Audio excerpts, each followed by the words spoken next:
Hare Rama, Hare Rama, Rama Rama, Hare Hare.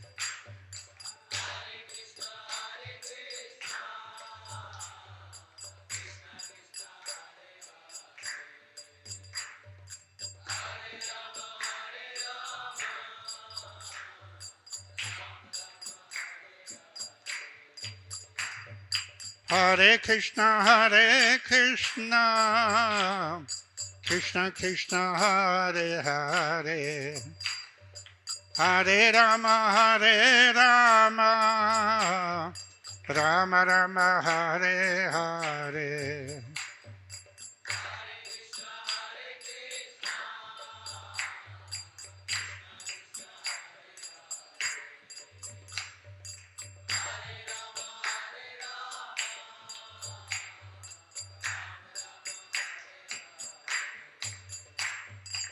Hare Krishna, Hare Krishna, Krishna Krishna, Hare Hare, Hare Rama, Hare Rama, Rama Rama, Hare Hare.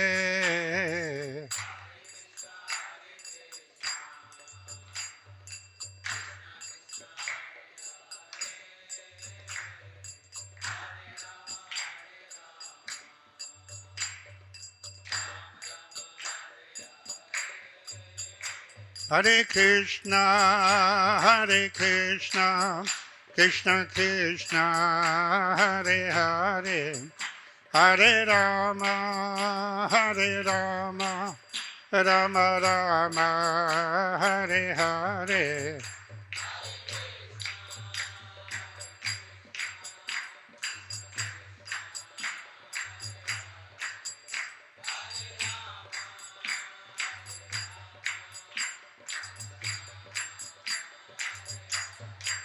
Hare Krishna, Hare Krishna, Krishna Krishna, Hare Hare, Hare Rama, Hare Rama, Rama Rama, Hare Hare.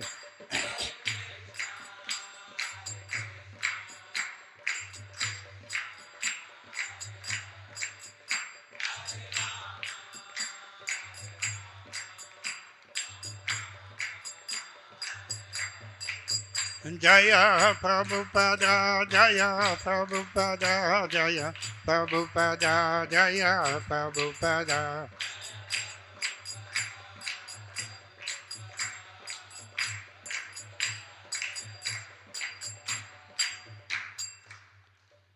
Jaya Vijupad, Paramahamsa Parivraja Kacharya, Ashatara Sata, Srimati Zvangles, et si Bhakti Vedanta Swami, Srila Prabhupada Ki Jai. Jayam Vishupad, Paramahamsa Parivraja Kacharya, Ashatara Sata, Srimati Zvangles, Srila Bhakti Siddhanta, Saraswati Goswami Maharaj, Srila Prabhupada Ki Jai, Ananta Koti Vaishnavism Ki Jai, Namacharya Srila Haridas Thakur Ki Jai, Prem Seko Sri Krishna Chaitanya Prabhu Nityananda, Sri Advaita Gadadhara, Sri Vasadi Gaura Bhaktivinoda Ki Jai, Sri Sri Radha Krishna Gop Gopinath, Shyama Kunda Radha Kund Giri Govardhan Ki Jai, Vrindavan धाम की जय, मायापुर नवद्वीप धाम की जय, जगन्नाथपुरी धाम की जय, गंगा माई की जय, जमुना माई की जय, श्रीमती तुलसी देवी की जय, भक्ति देवी की जय, श्री हरिनाम संकीर्तन की जय, श्री श्री राधा मदन मोहन की जय, श्री श्री गौरनिताई की जय, श्री श्री जगन्नाथ सुभद्रा बलदेव की जय, गौर Premanandi. All glories to the Samadhivatis, all glories to the Samadhivatis, all glories to the Samadhivatis, all glories to Sri Guru Sri Gauranga, all glories to Srila Prabhupada.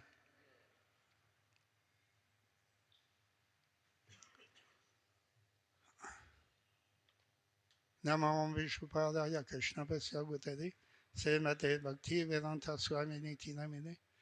Namaste Saraswati Deve Gauravani Prachadine Nirvishesha Sunnavadi Paschataridatarine Om Namo Bhagavate Vasudevaya.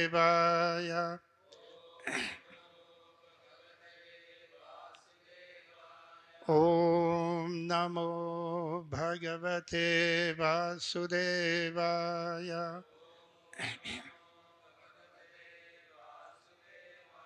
Om Namo Bhagavate Vasudevaya.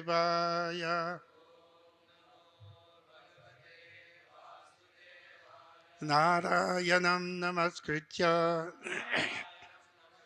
Naram Cheva Narottamam Devim Saraswatim Vyasam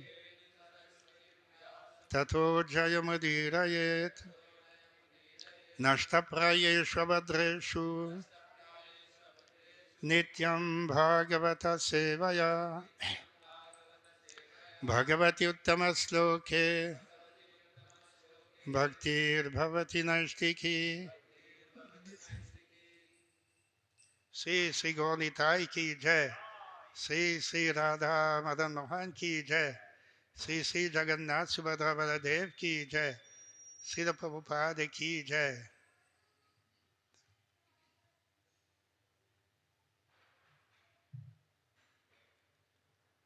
Hare Krishna. Visions are coming to here. Morning class.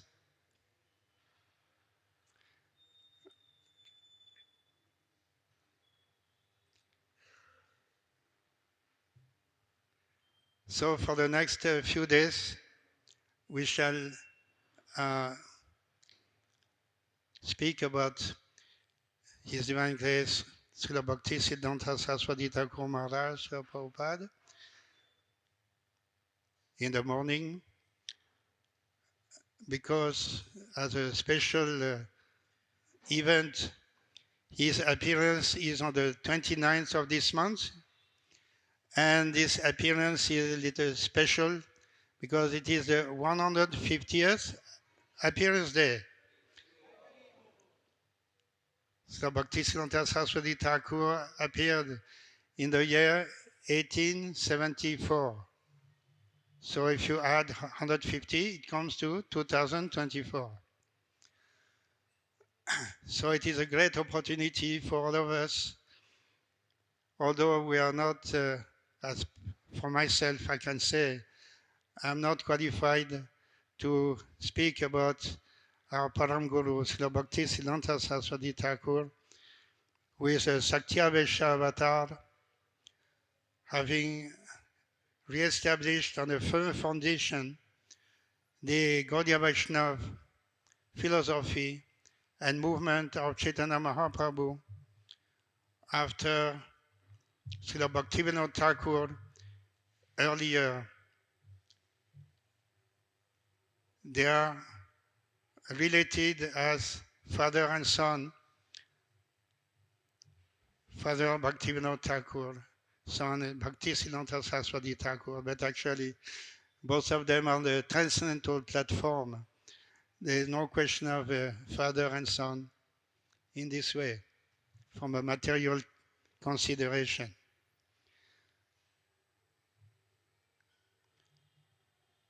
So once there was also, on a similar occasion,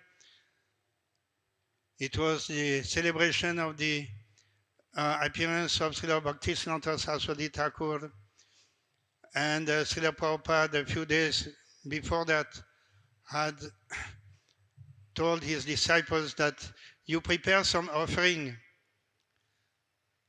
and to glorify Srila Bhakti Siddhanta Saraswati Thakur, and this offering will be read on the appearance day.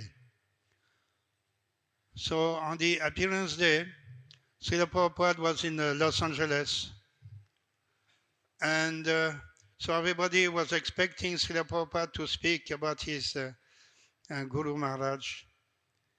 And Srila Prabhupada at that time, he had collected the glorification written by the disciples from Boston. So Srila Prabhupada said that my Guru Maharaj will be more pleased if he can hear the uh, address and the words of his grand disciples rather than the words of his own disciple, he'll be more pleased. So Srila Prabhupada simply read this address given by the disciples from Boston on that occasion. Otherwise, everybody was expecting Prabhupada to speak. Of course, Prabhupada also, on some other occasion, he gave lecture on his Guru Maharaj. But at one time also, one disciple asked from Srila Prabhupada, Prabhupada, could you, we want to hear about your Guru Maharaj. Could you tell something about your Guru Maharaj? We are very much eager to know. And Prabhupada said, I can't say anything. What can I say? He's a Vaikuntha man. Vaikuntha means beyond the range of our understanding. So basically, we have to remember Srila Bhaktisiddhanta Saraswati Thakur in this manner as a transcendental personality beyond the reach of our senses. But at the same time also, he was so kind, coming from Vaikuntha and coming to this material world and exposing himself to the people in general. And especially at that time, it should be understood that the people were not favorable about the movement of Chaitanya Mahaprabhu. There was so much opposition from many different quarters. Actually, practically, there was nobody. Only his Bhaktivinoda Thakur had revived the movement of Chaitanya Mahaprabhu earlier in the 19th century. And he wrote a number of books also presenting the philosophy. And in this way, he re-established the teachings of Chaitanya Mahaprabhu in a genuine manner. Otherwise, at that time also, there were so many who were claiming to be followers of Lord Chaitanya, but actually were not following the teachings. They only, just like that, a mental concoction, they were claiming to be Chaitanya Mahaprabhu's followers. And Bhakti Vinod Thakur condemned them. He made a list of these different groups, and it came to about 13 groups, and they were called Apa Sampradaya. You have the genuine Sampradaya, and you have the Apa Sampradaya, which is false, with just an imitation, false imitation, with distorted imitation. And they were causing a lot of harm, these Apa Sampradaya, these groups. And they were mostly in Bengal, even in Orissa also, in this eastern part of India. And although sometimes they were chanting the Hare Krishna Mahamantra, but they were not following the principles established by Sri Chaitanya Mahaprabhu. And they were leading their lives in a very careless manner and thinking that simply chant Hare Krishna, you can do whatever you like, everything will be okay, no problem. So they were not following strict principles of spiritual life, at the same time claiming to be followers of Lord Chaitanya. Lord Chaitanya Mahaprabhu was so strict. He was so strict in following the regulative principles, and he was such an example for everyone to follow at that time. Everybody knows that, it's well known that Sri Chaitanya Mahaprabhu was accompanied in his South India tour by a brahmachari, and then later on this brahmachari in Jagannath Puri, he went to visit the house of a devotee, female devotee of Lord Chaitanya. Somehow he became somewhat entangled in this, And so he brought some rice for cooking and offering to Chaitanya Mahaprabhu. Lord Chaitanya Mahaprabhu asked him, from where did you get this rice? So he told, yeah, I went to that house and had this donation in this way. So at that time, Sri Chaitanya Mahaprabhu said that anyone who in this way develops an illicit relationship certainly should finish his life, doesn't deserve to live. So that uh, Brahmachari, he went to the Triveni Sangam and uh, he disappeared in the water. He committed suicide in that manner. Later on, he was uh, like flying. He came to Jagannath Puri, flying in the sky, and he was following the kirtan programs there. So uh,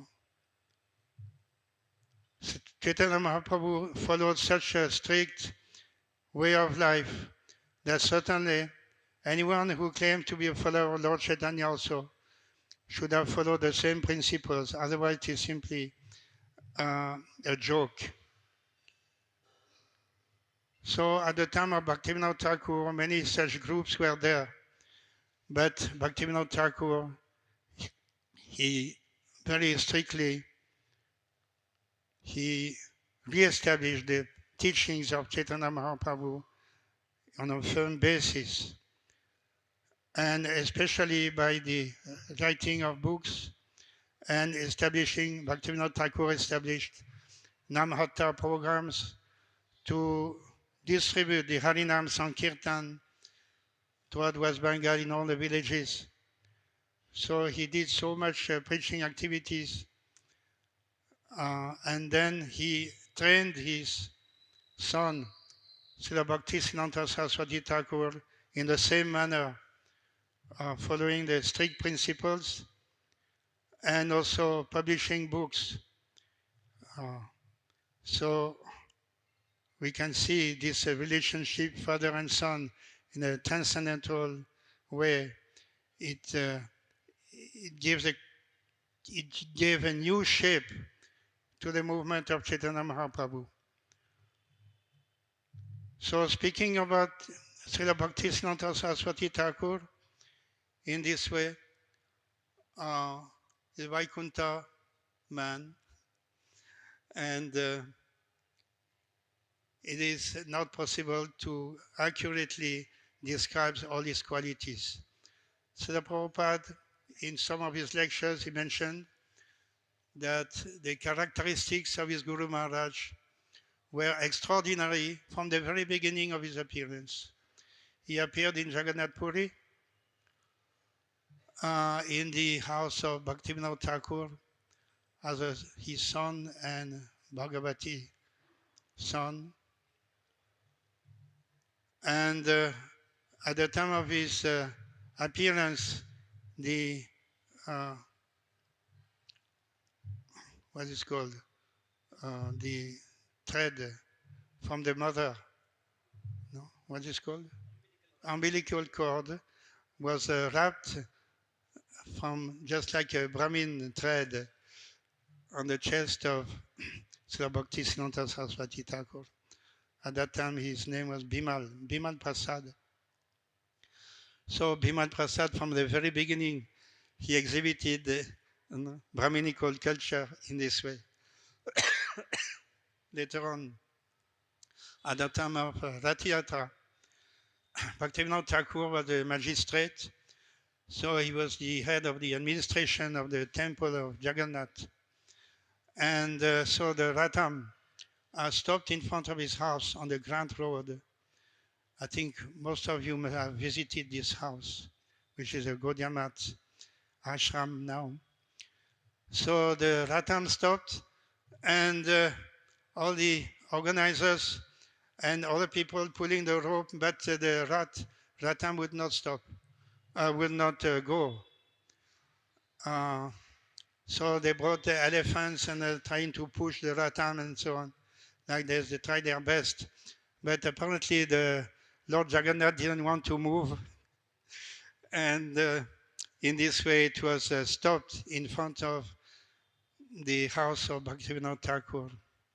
So Bhagavati Devi, the mother, she brought Bhaktisiddhanta Saraswati Thakur on the Ratham, and a garland fell from the deity on Bhaktisiddhanta Saraswati Thakur. That was the blessing he got from Lord Jagannath himself at the very beginning when he was just a small baby. So these events were very extraordinary. So how to describe the life of Sri Bhaktisiddhanta Saraswati Thakur? He was completely immersed in the movement of Lord Chaitanya Mahaprabhu. He was a very great scholar in the sense that whatever he read once, he could remember. Not even reading, just by looking at it. It is said like that sometimes he was visiting libraries and he finds some interesting book. So just by looking at the book and looking at the pages, he could remember everything. So like that, he had an extraordinary memory, and he could quote from so many different shastras that he had in this way studied throughout his life. So Bhaktivinoda Thakur at that time, he left Jagannath Puri, and Bhaktisiddhanta Saraswati Thakur came to Mayapur. He had made a vow to chant the holy name of the Lord constantly, day and night, for the next 10 years. So he started in this way. Without any protection, he sat down in the yoga pit, appearance place of Chaitanya Mahaprabhu that had been discovered by Bhaktivinoda Thakur. And he just made a vow to chant the holy name of the Lord constantly in this way. So he was so much determined. And Bhaktivinoda Thakur also was very much concerned with how his son was going to perform his spiritual life in the future. Bhaktivinoda Thakur was already quite old. He had taken Babaji initiation. He was staying there in Mayapur. And so he told his son that you take Diksha from Gaur-Kishore Das Babaji. So Bhaktisiddhanta Saraswati Thakur approached Gaur-Kishore Das Babaji, who was a follower or Siksha disciple of Bhaktivinoda Thakur. Bhaktivinoda Thakur had taken Diksha from Jagannath Das Babaji, and Gaur-Kishore Das Babaji was his own disciple. So Bhaktivinoda Thakur thought that I cannot give Diksha directly to my son. This will not be in a proper manner. This family relationship cannot be utilized in the name of Diksha. So he thought, okay, Gaur-Kishore Das Babaji can give Diksha to Bimal Prasad. And so Bimal Prasad approached Gaur-Kishore Das Babaji, but Gaur-Kishore Das Babaji was not willing to give Diksha to Bimal Prasad. He thought, I am very insignificant, I'm just ordinary Babaji, and I don't know anything, I don't give big lectures, I don't know, I have not studied properly. How can I give Diksha to such a great scholar? Such a great scholar. So he thought, I'm unfit to be his guru. So in this way, he refused many times. But Bhaktivinoda Thakur told his son that no, you have to take Diksha from him. You must. That is my instruction. You cannot avoid that. You have to go there and humbly submit yourself and take Diksha. So finally, in the last attempt, Sri Bimal Prasad approached Gaur Das Babaji and he told him, if you don't give me Diksha, I will just commit suicide.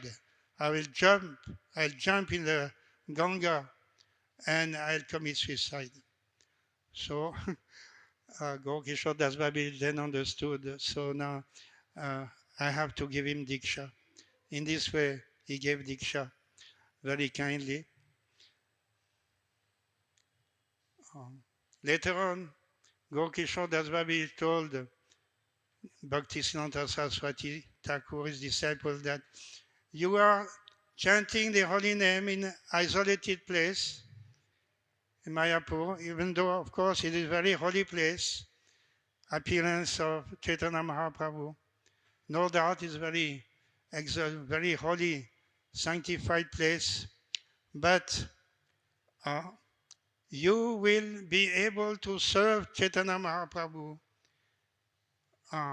if you can preach the message of Lord Chaitanya openly, everywhere, not by sitting in a lonely place alone chanting the holy names. That may be good, but that is not your perfection. Your perfection will be to satisfy, to develop, to spread the movement of Chaitanya Mahaprabhu everywhere. That will be your mission in life. So don't stay there. Don't remain there in Mayapur in an isolated place alone, but you go to Calcutta and start the preaching mission of Chaitanya Mahaprabhu there. So Bhaktisiddhanta Saraswati Thakur said, that means I have to go to hell? What to do? My Guru Maharaj is asking me. He considered Calcutta to be hellish place. Of course, compared to Mayapur, it can be considered like this as a hellish place, but it is a place of where the preaching can be done. And so in this way, Srila Bhaktisiddhanta Saraswati Thakur, from that time, he developed that idea to preach everywhere and establish such a society that will be dedicating to preaching activities, not only establishing ashrams, but also to develop and preach everywhere so that everyone should have the opportunity to also join Chaitanya Mahaprabhu's movement. This was the will of Chaitanya Mahaprabhu. Prithiviti achayat nagaradigram sarvatra prachar hoibe moranam. That is the will of Lord Chaitanya. And certainly Srila Bhaktisiddhanta Saraswati Thakur, as his father had done, to preach extensively everywhere. So in this way, Srila Bhaktisiddhanta Saraswati Thakur later on then established the Gaudiya mission dedicated for preaching activities and establishing ashrams for brahmacharis and like that, and distributing, publishing books. So 64 ashrams were established in the lifetime of Srila Bhaktisiddhanta Saraswati Thakur up to the year 1936. And also he, not only in India, but also in Bangladesh, and of course at that time it was part of India. Later on it was separated, and then other countries also. He sent some of his disciples, just like Bon Maharaj and others, Bhaktivilas Tirtha, to Germany, to England, to also try to establish the movement of Chaitanya Mahaprabhu in such Western countries. He was convinced that this is the will of Lord Chaitanya, so we should try for that. Whatever may be the difficulty, but we should try for that.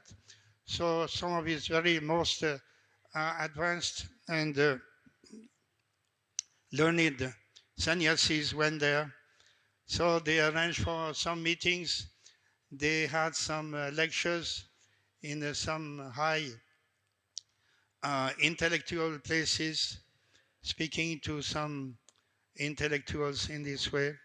But when they came back, practically nothing was established. It was just a few days like this, and they could not make a lasting impression. So only one Westerner came, and he came to India, and he came to meet Srila Bhakti Siddhanta Saraswati Thakur. So actually, he had no knowledge, but he was curious to visit India and try to understand Indian culture and religion. So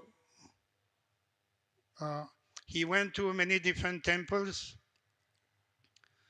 and he developed some impression visiting temples in this way everywhere. He had no idea where to go, but he got some idea. So he finally came to Bhaktisiddhanta Saraswati Thakur, and Srila Bhaktisiddhanta Saraswati Thakur asked him, so what is your idea? You have gone to many temples, and so what do you think? Who is God? All these temples claim to be God's temples. So are they, all these temples are God's temple? What idea you have developed by going to all these temples? What is your idea? So that Westerner, I think he was a Britisher, and he told him that, yeah, I've seen so many of these temples. In some temple, no, deity is holding a trident. Some other temple is a sword. In some temple is killing some asura.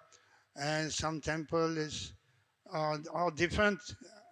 The deity are doing different things. But I've seen some of the temples. The people told me this is temple of Krishna. Oh, okay. So what is Krishna doing? Krishna is playing flute. He is not concerned in any manner about what's going on in the material world. He's not engaged in any material activity whatsoever. He is only flute playing and dancing so nicely in the company of Srimati Radharani. So I thought, he is the real God. Because he is not involved in a material affair. He is transcendentally, blissfully situated in his own lila. In this way, he came to understand that Krishna is the personality of Godhead. So that was a very nice experience. But otherwise, to preach in the West was, according to Srila Bhaktisiddhanta Saraswati, very difficult. But at one meeting, they had Navadvip Parikrama. I think that was in 1934. After Srila Guru Maharaj took Diksha in 1933 in Allahabad. And then the next year, there is this Navadvip Parikrama. And at the end of the Parikrama, Srila Bhaktisiddhanta Saraswati gave a lecture to all his disciples, about 200 or so disciples. All the sannyasis were on the first line, and then other disciples and other followers were also in that group. So it was very important at the end of the parikrama, the final lecture given by Srila Bhaktisiddhanta Saraswati Thakur. So at the end of the lecture, Srila Bhakti Siddhanta Saraswati Thakur said that now our next step, we want to establish our mission. We want to preach in the Western countries. And so I want to know, I want to see, all of you are assembled here in front of me. So I want to see who should go there and start the preaching activities there in a very serious manner. So he is looking on the first rank. All the big sannyasis are there. Then he is looking, see, the backside, in the middle, left and right. When he is seeing in the middle section, on the left side, he is seeing his disciple, A.C. Bhaktivedanta Swami. So he is telling, I'm seeing everywhere, I'm looking at you. I cannot find, really, I don't know who can go there and establish the preaching of Chaitanya Mahaprabhu. I cannot find anybody. But when he saw Srila Prabhupada at that time, no, one person will do it. One person will do it. So at that time became convinced, and that was the very intimate relationship developed between Srila Bhakti Siddhanta Saraswati and his disciple Bhaktivedanta Swami Prabhupada. And just before passing away from this world, he sent a letter to his disciple Bhaktivedanta Swami that in that letter he mentions, now your life is meant for preaching in the Western countries. You develop the preaching mission in the English language and so on. So in this way, we can say that by the order of Srila Bhakti Siddhanta Saraswati Thakur, the mission of Hare Krishna, Iskcon Society, by the grace of Srila Prabhupada, started, and our Guru Maharaj, Srila Prabhupada, he was always telling his disciples, I never feel alone, even when I was going alone going to America alone in the ship. I was never feeling alone. I was always feeling that I'm accompanied by the order of my Guru Maharaj, and this mission is being undertaken. Not by my own, it is only by the grace of my Guru Maharaj. It is by his order, so I'm not feeling alone. Everything is happening by his mercy only. So we understand that as the mission of Srila Iskcon mission developed throughout the world, it is to be understood that Srila Prabhupada, our Guru Maharaj, established this on the order of his Guru Maharaj. So this is the strength of Bhakti Siddhanta Saraswati Thakur, which today also we can experience. So I just wanted to spend a few minutes reading from this book, a very beautiful book called A Ray of Vishnu. Ray Vishnu, Shaktiya Vesha Avatar, A Ray of Vishnu, dedicated to Srila Bhakti Siddhanta Saraswati Thakur and written by Rupa Vilas Prabhu. Very well written. And there are many interesting articles and information. So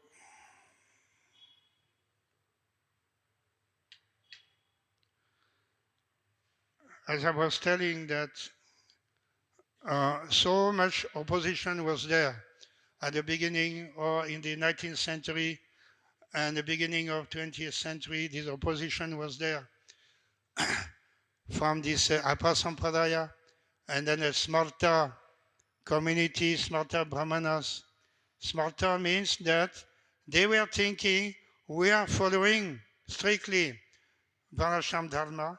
We are in Brahmins. We are born in Brahmin families. And certainly we are Brahmanas by birth. So that is our title, that is our privilege. And nobody else can claim to be a Brahmana unless he is born in a Brahmana family.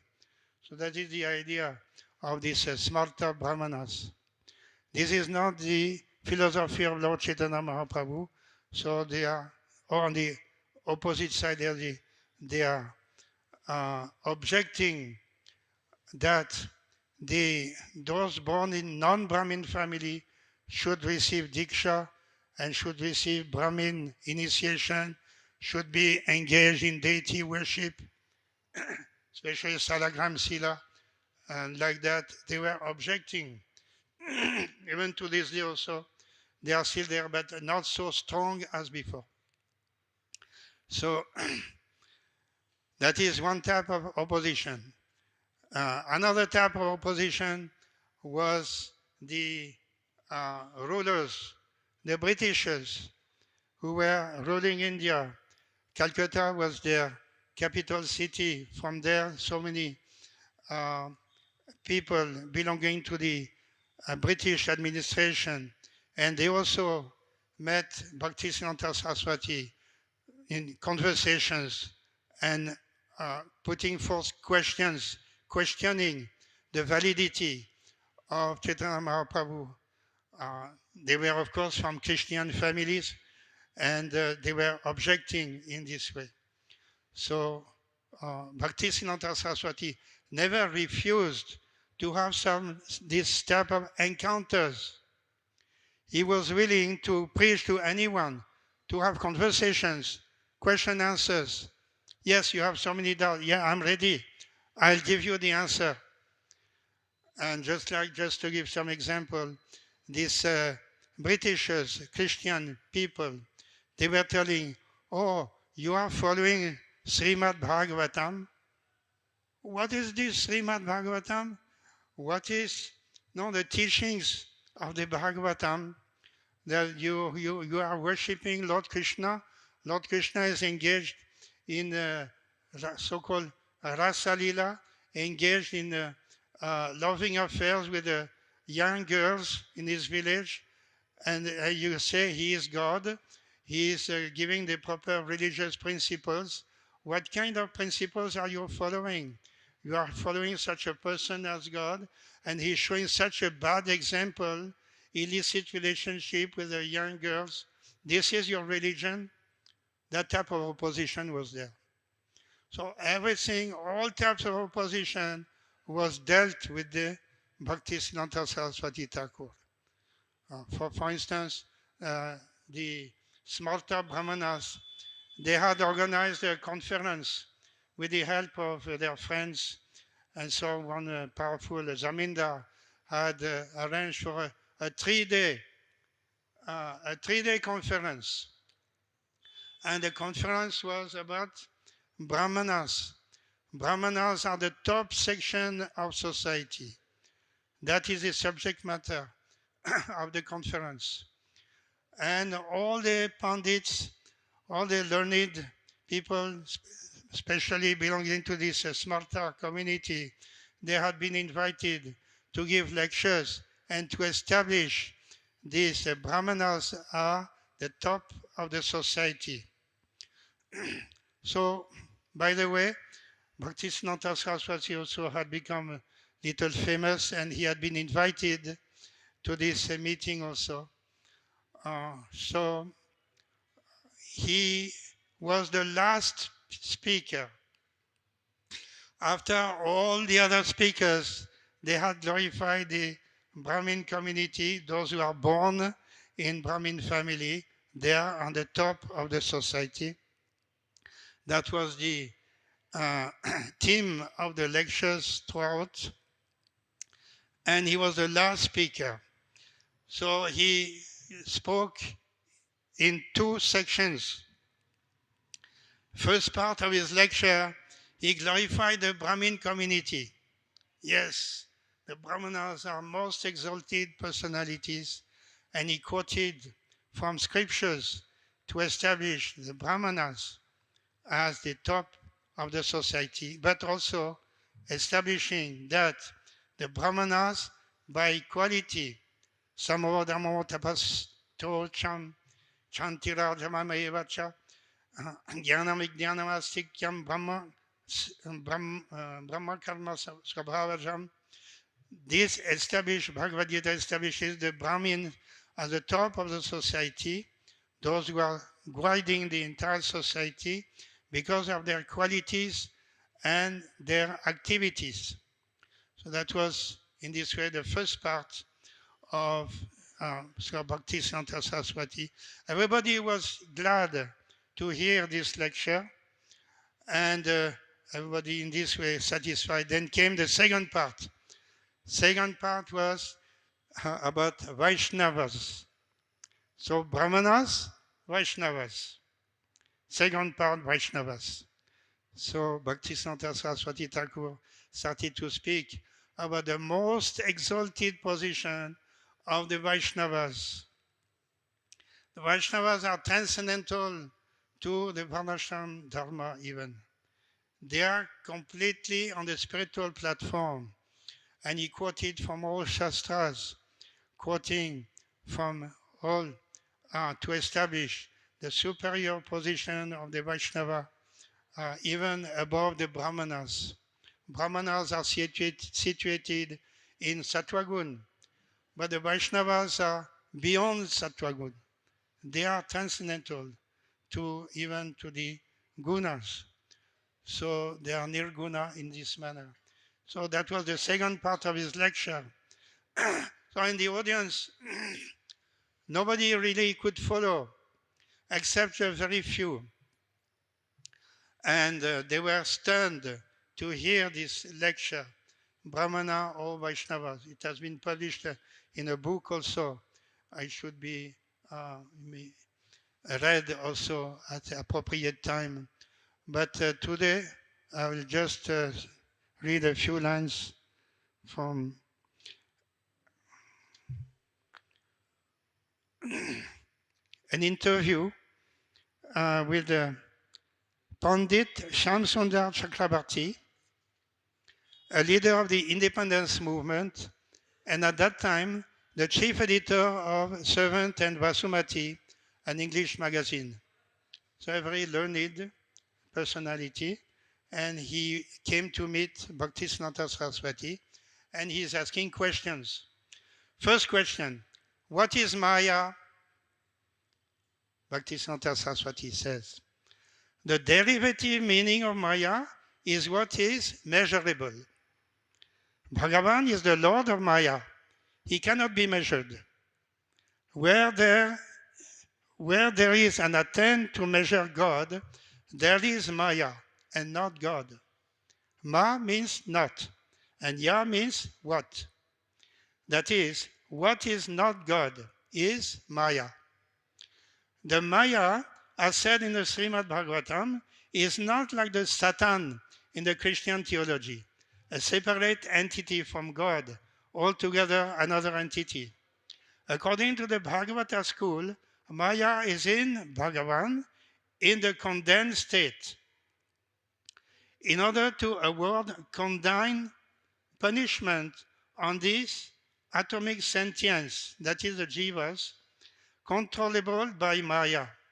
In the Gita, 7th chapter, 4th sloka, God has said, earth, water, fire, air, sky, the mind, intelligence, and egotism, these constitute my separate inferior potency, whereas other than this is my superior potency constituting the jivas by which is supported the universe.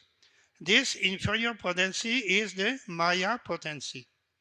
This inferior potency has been stupefying the jivas that are apathetic towards God since before the beginning of time and causing misunderstanding in them, sometimes assuming the form of 24 items of entity of Kapila, the originator of the Sankhya system, sometimes as the atom of Canada, of the Vaisheshika system, sometimes also as Jaimini's principle of elevation in the Purva Mimamsa system, sometimes again as the 16 objects of Gautama in the Nyaya system, sometimes as a superhuman power and absolute oneness with God of Patanjali of the Yoga system, and sometimes as the pretense of search after Brahman of the Shankara school.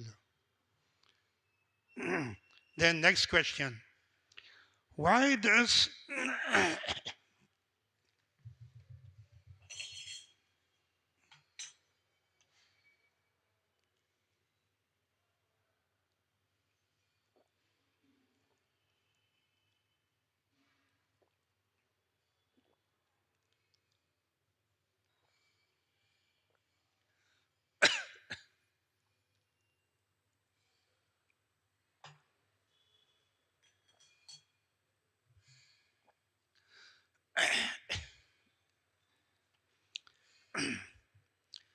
next question. So in the first question, what is Maya? Then Bhaktisiddhanta Saraswati said that Maya belongs to Krishna. Krishna is God, and he has his potency, the inferior potency Maya, superior potency, the Jiva. So the inquirer asking question, next question, why does such an event happen? Why does it happen? Why Jiva is captured by Maya? Maya is potency of God. And so if God is so kind, he is supposed to be kind, why is allowing Maya to capture Jiva? That is the question. Answer to that. Because the Jivas have free will of their own. Question, next question then, next argument. Then, how can this be reconciled with the teaching of the Gita, which says, God stays in the heart of all the creatures and makes them whirl round in a machine, as it were, by the agency of Maya? Answer by Srila Bhaktisiddhanta Saraswati. This instruction in the Gita rather supports the above statement. It is Sri Vishnu who is God, the controller of all beings.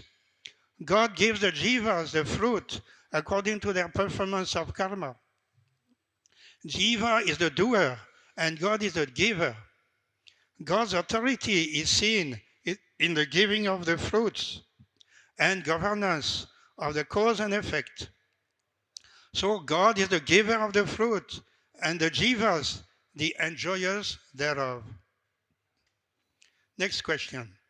Why is there the independence of the jivas? If the independence is causing that jivas become entrapped in Maya, then why God has given independence to the jiva? It is so harmful. And God is supposed to be kind. That is the question. Why is there the independence of the jivas? Answer. Jivas are the atomic parts of God, the vibhuchit, plenary sentience. The property of the sea, just like water, is present in atomic degree in a drop too. Vibhu, or the God, is totally independent. There is independence in anuchit jiva, atomic sentience too, proportionately. Next question. Is the proper use or abuse of the independence of jiva instigated by God? You understand the question? Challenging question. If it had been God instigated, then that would have amounted to the service of God and not caused the jiva's forgetfulness about him. Very, very intelligent answer. Everybody understood? Suppose, no, I'll try to repeat. The question is, why is God giving independence to the jiva? Use or abuse? So the answer to that If it is a fact that God is giving independence to the jiva so that they can misuse their independence, that means the jiva becomes a follower. He is following God's order. So he becomes a devotee. Then next question. Then how can the conclusion be arrived at? That is, everything depends upon God's will? I am putting these questions not for the sake of discussion. I am asking them because you are a great scholar and a great devotee at the same time. In the Hindi Gita of Sri Tilak, I read an Abhanga by Tukaram, the sense of which runs thus. Oh God, if my karma brings me liberation, then why should I have to do with you? You understand? If it is the natural propensity of the jiva to follow God, so by natural karma, by karma only, the jiva will act according to God's order. So he automatically, the jiva becomes, devotee becomes perfect. So if he is perfect already on his own karma, what is the use of worshipping God? It is not necessary. The jiva itself, by his own karma, is perfect. Answer to this. The Srimad Bhagavatam has given a reply to this. Quote from Bhagavatam. He is an heir to liberation, O God, who, feeling your grace in everything and enduring the troubles caused by his own karma, bows down to you with mind, speech, and body, wholeheartedly. End of quote. He who has acquired fitness for being freed from the world understands that if the blind is led at the door of God, then, on account of the want of the tendency towards doing service to God, liberation is never available. But only that person can easily become the possessor of the position of liberation, who is fortunate in having the tendency for the cheat service aroused in him, and he can be more attracted towards God, considering all the troubles and difficulties as his grace. By the grace of God, only I can be engaged in devotional service. Not by my own karma, my own sweet will, no, by the grace of God and Guru, that is made possible. Dependence, complete dependence. Next questions. Then, are the sins that we commit due to God's grace? Answer. No, they are not. The predilection for sins has been given to test us in the same manner as money, paddy, a copy of the Srimad Bhagavatam, etc., are placed before an infant at the time of the first rice ceremony to see what it takes according to its innate tendency. See, a small baby, you put Bhagavatam and other articles. So the baby will be there, and then he'll be like this. Then if he is a devotee, he'll take Bhagavatam. Otherwise, if he's a materialist, he'll take some rice or some sweet. So that is just like that. Before the thread ceremony too, the Acharya tells the tendency of the boy to be initiated. God's cruelty is what the human intellect apprehends when it is apathetic towards God. If one takes it to be a punishment, it is to be understood that such a one is wanting in a serving temper and in attraction for God. God is a shelter for all. He sends many obstacles and inconveniences to those who wish for shelter under him in order to test their ardor and steadiness. These are the Pandavas. So much difficulty they had to undergo. For what purpose? Is it a punishment? It was a test. Lord Krishna wanted to test the Pandavas whether they would be able to remain his devotees despite all difficulties. That was the test, and the Pandavas were successful.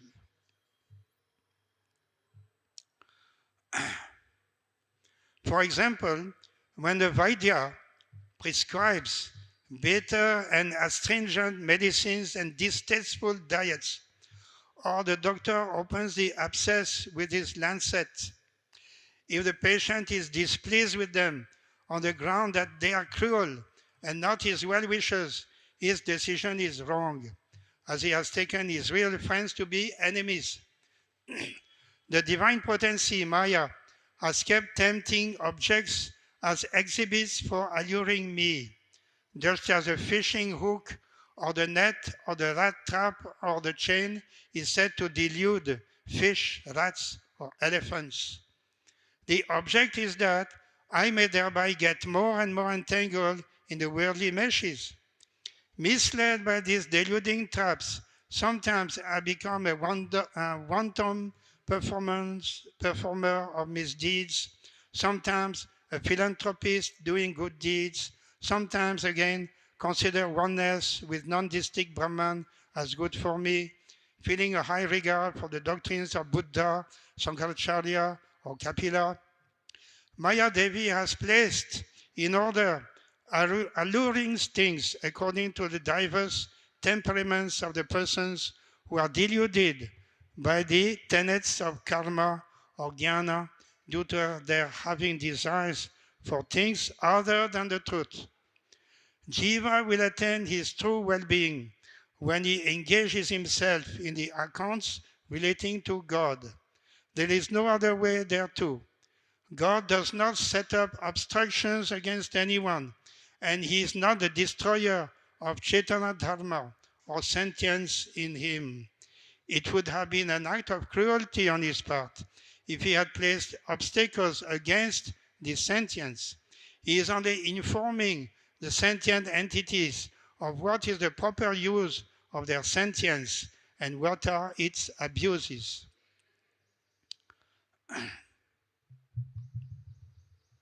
What is it done?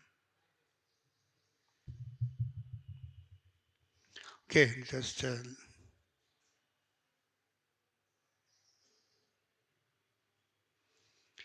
one question. How many people are there who know of Vaishnavism? How many Vaishnavas are there? What is the population of Hyderabad? 10 millions? 1 crore? How many are here? That is a question. This is very insignificant. Why do you give so much importance? What is the importance of Vaishnavism? So few people are here. Answer by Srila Bhakti Siddhant Saraswati Thakura. How many postgraduates are being turned out? How many Newtons have been born? Is it a wise principle to give up the culture of science because many Professor J.C. Boses are not being produced? So we can stop here today, lecture. The next few days will be also devoted to Srila Bhakti Siddhanta Saraswati Thakur Maharaj. Srila Bhakti Siddhanta Saraswati Thakur Maharaj Prabhupada ki jai.